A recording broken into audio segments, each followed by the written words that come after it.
যমুনায় জল ধারে সেই ভরিতে যাবে তো, কিন্তু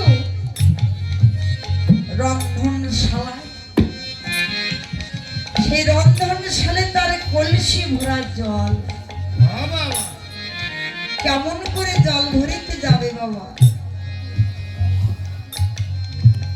শাশুড়ি বলছে, বোমা সাজের বেলা তুমি রান্না শুরু করে দাও। ও দিদি,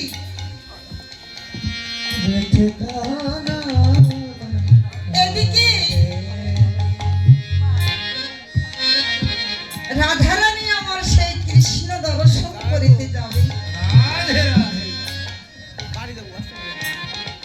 কি করবে মা? শাশুড়ি হলো গুরুজন, আর এদিকে গোবিন্দ হলো আমার জগৎ। কেউ তো কমজোরি নয় বাবা, তাহলে কার কথা শ্রবণ করবে মা জননী? শাশুড়ি, শ্বশুর, এরা হলো গুরুজন, গুরুজনের কথা শ্রবণ করতে হবে, তাই না? আর এদিকে আমার জগৎপতি, সে আমাকে ডাকছে, বাসিয়েছে, তাকেও তো দর্শন করতে যেতে হবে। তাহলে মা বলেন তো, কার কথা শ্রবণ করবে আমার রাধারানী? ও দিদি, কার কথা শ্রবণ করবে গো? শাশুড়ির কথা? কার কথা শ্রবণ করবে? পাচ্ছেন না? দুটাই, তাই না? কোনোটা কিন্তু কমজোরি না। তাহলে এখন বুদ্ধি, উপায় কি হবে গো? উপায় বের করেন। ও দিদি, উপায় কি? আমার সেই শ্রী যমুনায় জল ভরিতে হবে, এদিকে শাশুড়ি আমায় রান্নার শালে পাঠিয়ে দিচ্ছে যে বৌমা তুমি রন্ধনশালায় যাও। এখন আমি কোথায় যাব? গোবিন্দ দর্শন করতেই হবে। কিসের জন্য? এই তো বলেছে বাবা, গুরু ছেড়ে গোবিন্দ ভজে সেই জীবনের নরকে মজে। আমার রাধারানী নারী হলো শক্তি, এমন শক্তি বাবা, পুরুষদের কিন্তু ওরকম বুদ্ধি নাই। যত বড় শক্তিশালী হোক না কেন দাদা, আমাদের সাথে পারবে না। পারবে? কখনো না। কি করেছে? বলেছে, মাগো আমাকে তো রন্ধনশালায় যাইতে বলছে, কিন্তু কলসিতে তো জল নেই মা। ভরন্ত কলসির জল ঢেলে ঢেলে দিয়ে বলছে, মা এই তো জল নেই, আমি কেমন করে রন্ধনশালায় যাব? কি ব্রেন আমাদের নারী জাতি!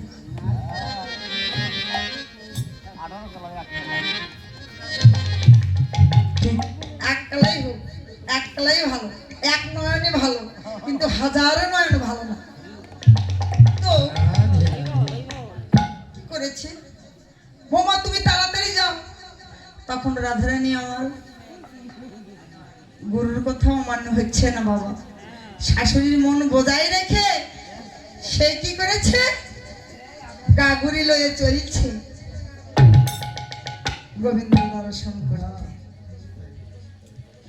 তাই সেই সুরধনী গঙ্গার কুলে সেই শ্রী যমুনায় জল ভরিতে গিয়ে আমার গোবিন্দের অপরূপ রূপ দর্শন করেছে। যেদিকে তাকাই শুধু খালি আমার গোবিন্দ, প্রাণ গোবিন্দ।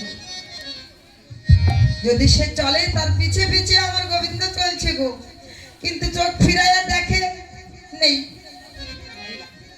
কোথাও নেই। কিন্তু তার মনে প্রাণে সেই গোবিন্দকে দর্শন করেছেন। তাই বলেছেন, সেই কলসি কাকে করে শ্রী যমুনায় জল ভরিতে গিয়ে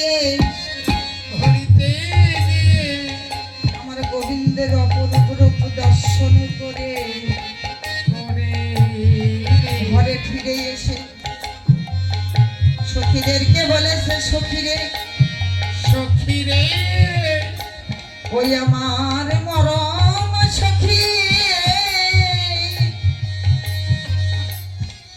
আমি যে সেই রূপে আবার দর্শন করি করে এলাম সখীরে আমি কি দেখে এলাম একবারে শোনে হলো সখী ওই আমি কি রূপ হেরিনু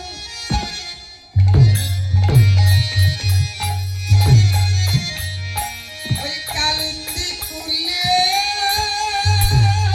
কি রূপ হেরিনু কালিন্দির কুলে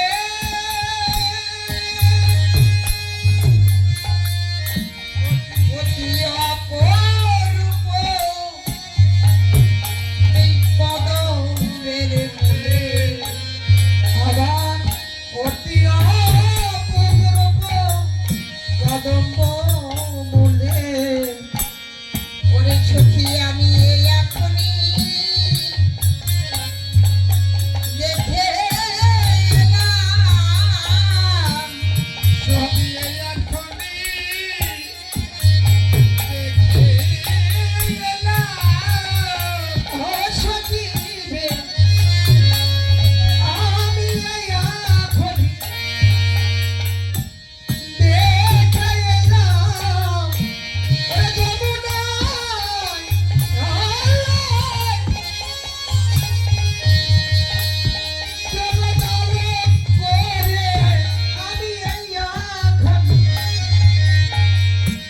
দেখে এলাম ওরে যমুনায়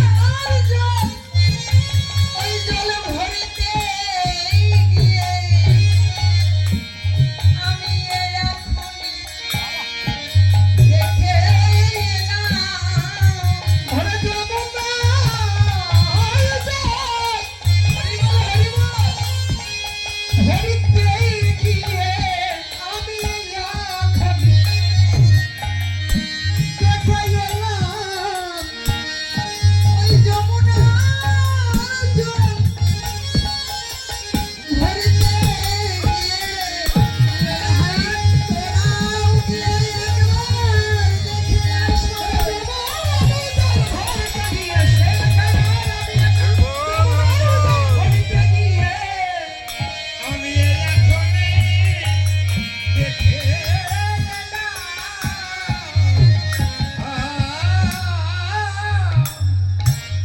সখীরে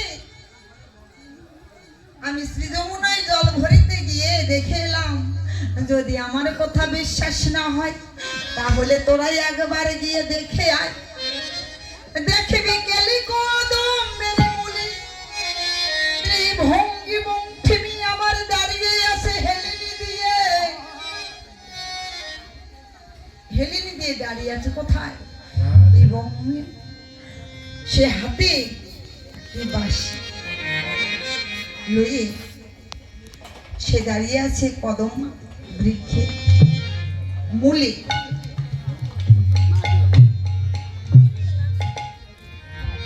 তাই তোরাই একবারে দেখে আয় সখীরে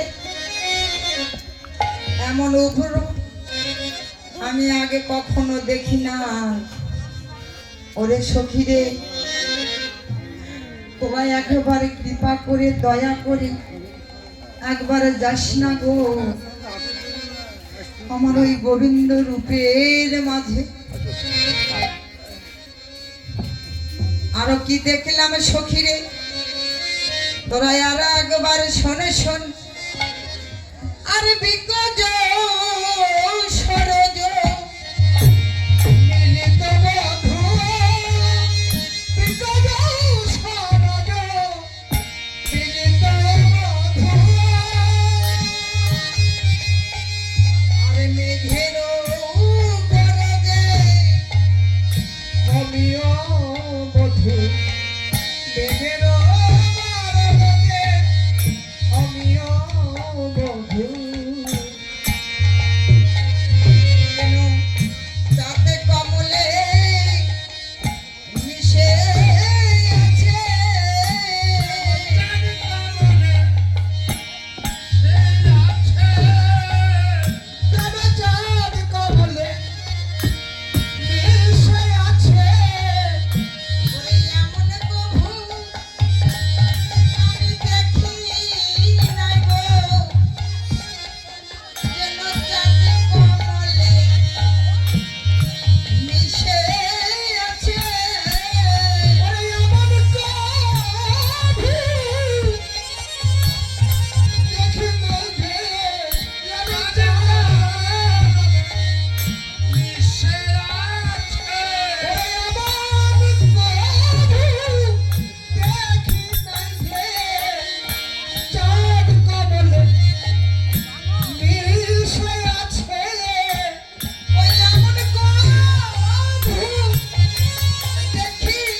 সরজ মিলিত বিধু মেঘের মার যে অমিয়া মধু বিকশিত চাঁদ থাকে কোথায় আকাশে আর পদ্ম থাকে পঙ্খে দাদা এখানে বসেন আপনার বদনটা দর্শন হবে এখানে বসেন হ্যাঁ এখানে বসেন। হরে কৃষ্ণ হরি বল হরি বল